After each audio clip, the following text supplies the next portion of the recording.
Fala aí pessoal, todos bem? Sejam bem-vindos, eu sou o William Godoy, trazendo para vocês mais vídeos, notícias, opinião, informação, análise tática sobre o Flamengo, e aqui a gente vai falar um pouco sobre Arrascaeta e o quanto o Arrascaeta será fundamental e importante nesse time do Renato Gaúcho. Mas antes de pedir para vocês, deixem o seu like, se inscrevam no canal, conto sempre com a força, com o apoio de vocês, inclusive já deixo aqui o convite. Hoje nós teremos uma live pré-jogo aqui no canal, beleza? Antes da bola rolar então, para esse jogo, todos nós estamos ansiosos, é muito importante, Defensa e Justiça e Flamengo. Eu vou abrir aqui uma live pra gente debater e conversar um pouquinho, então por volta de 8h15 vocês já podem aparecer por aqui que a live já estará aberta, convite, encontro nosso marcado, e não se esqueça. Vamos lá, vamos falar um pouco sobre o Arrascaeta, por quê? Inclusive quando a gente pegou os vídeos de análise, a gente tenta estudar um pouco esse time do Renato Gaúcho, pega o histórico dos times do Renato Gaúcho, eu tô até com a prancheta que ela vai me ajudar, hoje a prancheta vai entrar em ação para me ajudar um pouco. A gente vê como o meio-campo ele influencia no jogo, na organização do Renato Gaúcho, na organização ofensiva, né? O Renato contou muito lá atrás, né, no Grêmio. Douglas, aquele mesmo, com aquela barriguinha mais saliente. Um pouquinho depois, o Luan, né, quando o Luan jogou bola, na época que o Luan jogava bola, ele era muito fundamental. Vou deixar pra vocês o mapa de calor do Luan, daquele Luan bom de bola. Olha como o Luan tinha tanta influência, né? Quanto ele corria, quanto ele mapeava o jogo do Grêmio, o quanto ele se posicionava em várias zonas. E agora, mais recentemente, é o Jean-Pierre, que é um jogador que também não tem tanto deslocamento assim, mas a gente já vê a importância dele. E agora será o Arrascaeta. Certamente ele vai pautar o jogo agora no Arrascaeta. A gente vai entender, e aqui fica bacana pra a prancheta entrar em ação, pra gente entender o seguinte. A gente não sabe se vai ser agora, se vai ser no médio prazo, apenas no longo prazo. Mas o Renato Gaúcho ele trabalha no 4-3-3. Então quando ele tiver confiança para querer mudar ou até impor, em aspas, um novo esquema tático, uma vez que talvez o Flamengo esteja condicionado a princípio a trabalhar com dois atacantes, mas caso ele queira mudar isso no 4-2-3-1, 4-3-3, como até mesmo o Rogério Ceni fez, a gente vai ver muita rotação dos três jogadores. Não tem movimento fixo. Os três jogadores do meio-campo, eles têm muita rotação. O primeiro homem do meio-campo, por exemplo, que era o Maicon, que hoje no Flamengo é o Ilharão, ou para alguns é o Diego, ele rotaciona bastante com o segundo homem do meio-campo, camisa 8, né? O que era, por exemplo, o Gerson no Flamengo, ou na realidade do Grêmio, o Matheus Henrique. Então eles trocam muito a posição. E o camisa 10, que aí seria, né, o Arrascaeta, inclusive seria bacana um dia o Arrascaeta ter esse privilégio de vestir a 10, porque ele merece, inclusive, é um jogadoraço, merece vestir essa camisa 10 do Flamengo.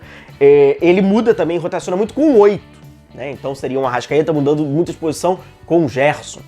A gente tem que lembrar que os jogadores, nesse esquema, né, dessa forma de pensar do Renato Gaúcho, do Alexandre Mendes, eles têm muita liberdade, né, como eu falei, sobretudo liberdade de movimentação, sem a bola.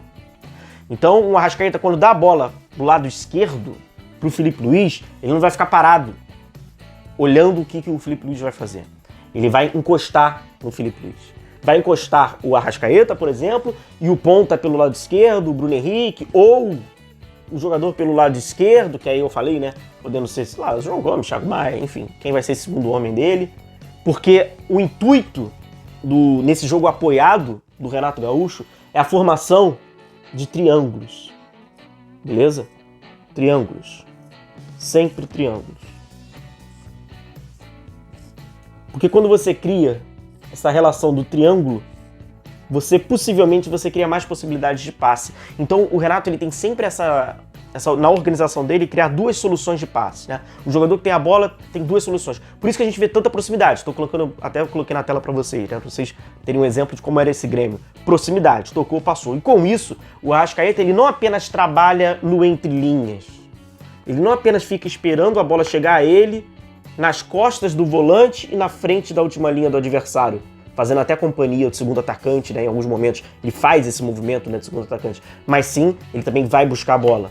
Então a bola vai sempre passando por esse jogador. É isso que o Renato Gaúcho pede ao que é, em aspas, o camisa 10 dele no time, o organizador. E aí, na minha opinião, tá? Na minha interpretação, já que esse jogador tem muita responsabilidade, né? Responsabilidades ofensivas, que ele participa bastante, que é necessário, que existe, em aspas, uma dependência a esse jogador, eu vejo no Flamengo, em aspas, na questão do Arrascaeta, uma dependência positiva, tá? Porque eu acho que tem dois jogadores na organização ofensiva, na parte, né, ofensiva, tem dois jogadores do Flamengo que têm a capacidade de decidir o jogo.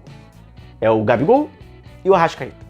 O Gabigol, por certo, ser um atacante, um segundo atacante, é mais nos últimos metros, né? Mais próximo da área. E o Gabigol com toda a sua influência, no passe, no lançamento. Eu acho que se o Flamengo, então, em aspas, dependerá desses jogadores para decidir, eu acho que ele estará bem servido. Porque são os dois jogadores que decidem pro Flamengo, né? Os números comprovam. Só a gente pegar os gols do Flamengo e ver quem dá o passe e quem faz o gol. É figurinha repetida.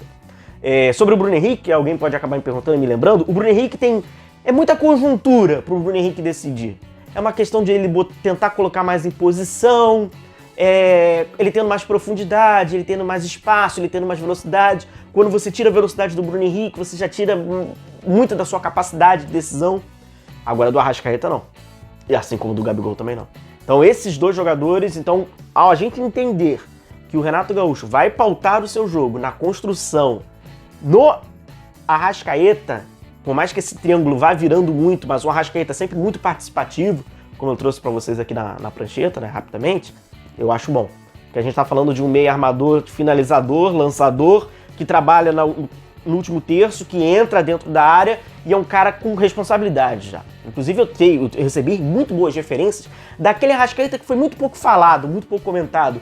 Foi aquele Arrascaeta que liderou um time do Flamengo, né? Um verdadeiro Frankenstein, com um monte de garoto que entrou no time naquele jogo contra o Palmeiras, aquela insanidade imposta pelo calendário da CBF no empate do Flamengo com o Palmeiras, lá na arena do Palmeiras por 1-1. O que me falaram do Arrascaeta, desde a saída do hotel até o jogo, a responsabilidade que ele criou. Que ele realmente liderou a equipe, que ele liderou os garotos. Dentro de campo, é fato, eu vi, você viu, todo mundo viu o rendimento que ele teve. Agora, fora de campo, que também é necessário. Não apenas a liderança técnica, né? Uma vez que o cara tem essa liderança comportamental. Então é o Arrascaeta que vai se descobrindo. Então eu acho que é um cara que é muito bom o Flamengo poder, então, em aspas, né, depender dele e ele tendo esse poder de flutuar. Então é o Arrascaeta que vai participar cada vez mais. Vamos então aguardar e esperar, né, comprovar esse prognóstico. Se for a médio prazo, a longo prazo, vamos ver como o Renato vai começar a impor já, a formar esses triângulos e esse jogo apoiado, né? É importante a gente entender que o meio-campo, sobretudo, tem um jogo apoiado nessa concepção mais ofensiva do Renato Gaúcho. Beleza, galera? Então vamos aguardar, né? Espero que o Arrascaeta tenha esse excelente desempenho, um dos jogadores mais regulares do Flamengo. O nível dele de atuação é sempre muito alto. Então vamos torcer para ele conseguir repetir essas atuações, porque será uma peça muito importante para o Flamengo. Valeu, galera, um forte abraço a todos vocês, continue aí se cuidando, deixem um like, se inscreva no canal, a gente vai se vendo, então encontro marcado nosso hoje na live pré-jogo, antes da bola rolar para Defensa, Justiça e Flamengo, a gente faz uma live por volta de 8h15, você passa aqui no canal, beleza? Encontro marcado, até logo mais e tchau, tchau.